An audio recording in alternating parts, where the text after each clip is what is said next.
My group's topic was Group 6. I'm Hannah Wu. And I'm Theory Sen. Vanya Contractor. And I'm Heidi Hirschbach. So, our topic is whether Maryland should create an independent board for faculty complaints at its public universities, because right now, faculty members with serious complaints against the administration have almost no impartial place to take it. So, in our presentation, we're covering how the current system works and other models of review, and then what we'd recommend instead.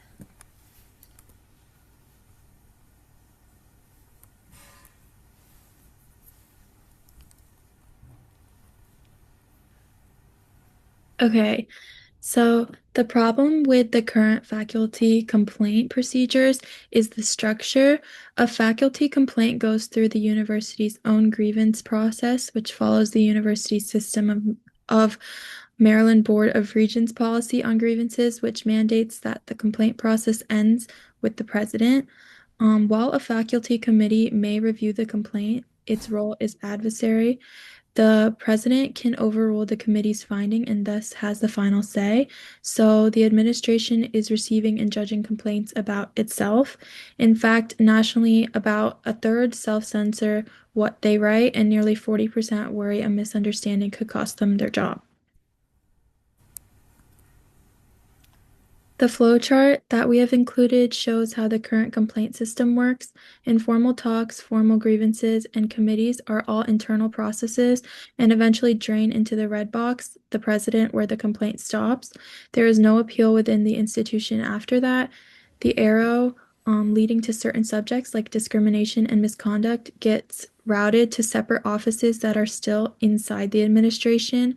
The one box that may leave the university is the green box, which is a narrow subset of complaints protected under the whistleblower law.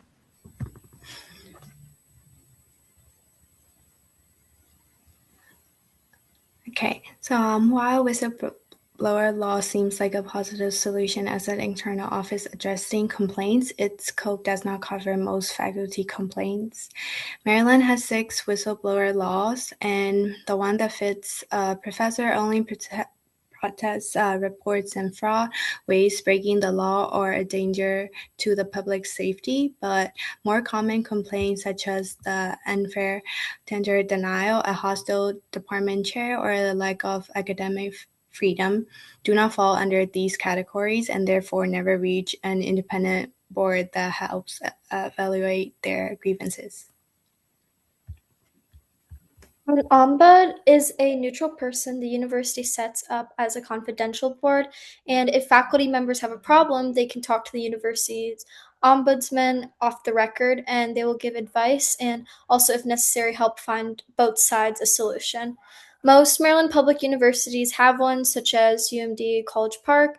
However, College Park's ombuds is appointed by the president, so even this seemingly independent option is not fully independent. Of because the faculties can report complaints. Additionally, ombuds cannot conduct investigations for complaints. They keep no records and ultimately cannot order the administration to comply with their suggestions.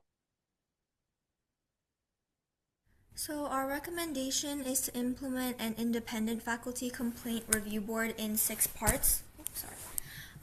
So first, the Maryland Higher Education Commission should survey faculty and pull complaint data universities already have, since the current data we have is national and it's not Maryland focused.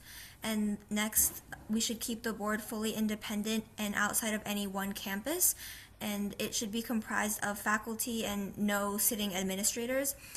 Third, we should define some categories of cases that the board handles to minimize um, overlapping with existing complaint processes. And fourth, grant the independent board full investigative power to compel the production of documents and testimony of witnesses, and also protect both sides of the complaint.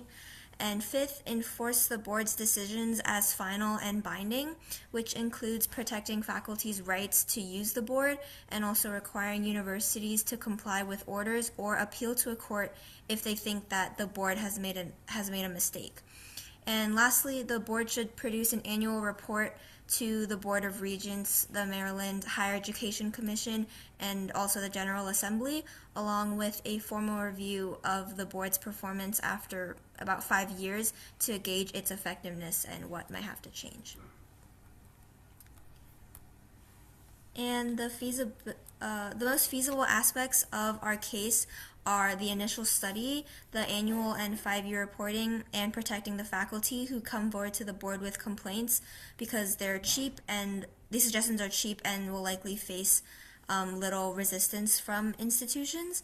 And the moderate tier is the making the board fully independent, the scope of the complaints that it will hear, its investigative power, because these are new implementations and the universities might have some disagreements over the board's jurisdiction.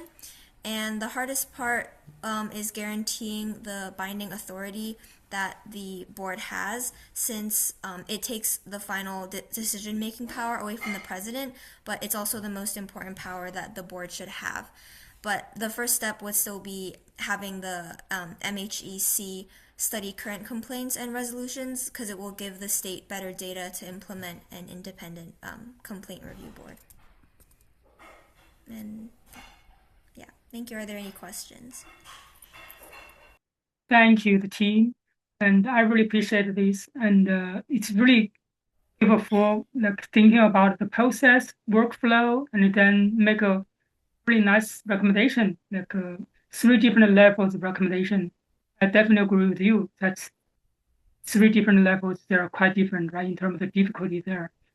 And the reason comes with this research topic, because recently, over the last several years, I heard a few complaints from teachers and professors at the university, and they feel their voice were really never heard. Right? The administrators push things through, which is not fair to them. At the same time, they don't want to risk their tenure or their careers just because of these administrative issues. So I definitely feel we can do something to change the situation, as you mentioned earlier, to bring back that independence for our professors. They can do their research with more independence. Right? That's something that's critical to higher education in research integrity. So thank you very much for this presentation.